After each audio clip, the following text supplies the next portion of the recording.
บริษัทออโปมากินเลี้ยงเนาะแต่ไหนจะเป็นทีมงานออโป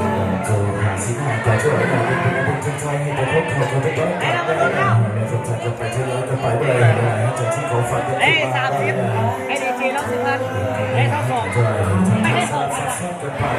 ไอ้เจ็ด2 พัน2 พันก็ลืมใส่ผลิตได้มา10 พันก็เลยก็เอา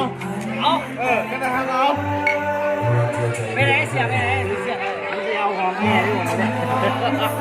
เสียหมดแล้ว